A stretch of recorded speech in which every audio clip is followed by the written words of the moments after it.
आज आपण याच्यामध्ये पेशवाई शिवणार आहोत। हे आपले स्टार कस्टमर आहे, दरवर्षी यांच्या साड्या आपल्याकडे असतात आणि त्यांच्या गणपतीच्या गौरीच्या साड्यासुद्धा असतात आपल्याकडे आणि दरवेळेला ते वेगळ्या वेगळ्या पॅटर्नमध्ये गौरीसाठी साड्या शिवून घेतात आणि फार सुरेख आहे। मी त्याचे फोटो पण टाकली। ते फार छान सजवतात गौरीला आणि मलाच इमॅजिन होत नाही की ही आम्ही केलेली साडी आहे गौरीला घातलेली। इतकं सुंदर सजवतात ते आणि खूप छान दिसते गौरीची पण साडी आमच्याकडची। ही बघायची म्हणजे आपण पेशवाई करूया। सुंदर कलर आहे, पर्पलमध्ये कॉपर बॉर्डर आहे आणि पैठणीचा पल्लू, हा पण पैठणीच बॉर्डर आहे त्या साडीची।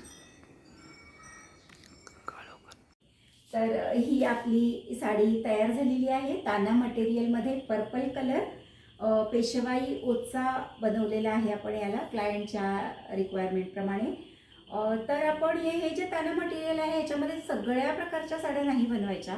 ह्या शक्यतो हे जे ताना मटेरियल आहे हे राजलक्ष्मी शाही मस्तानीला अतिशय उत्तम आहे, पण तरीही काही कस्टमर घेऊन येतात। मग त्याच्यामध्ये पेशवाईसुद्धा जर थोडं कमी चुरघळणारं असेल, ताना मटेरियल म्हणजे बरंच चुरघळतं आणि थोडं कमी चुरघळणारं जर त्याच्यामध्ये मटेरियल आपल्याला मिळालं तर आपण त्याच्यामध्ये पेशवाईसुद्धा चांगली बनवू शकतो। फक्त माझ्या मते याला मराठी स्टाईलला जाऊ नये। जर मराठी स्टाईलमध्ये जिजाऊ काष्टामध्ये तुम्हाला जर बनवायची असेल तर तुम्ही आधी मटेरियल थोडं सॉफ्ट आणि फ्लोई मटेरियल जर घेतलं तर त्याच्यामध्ये जिजाऊ काष्टा खूपच छान बनतो।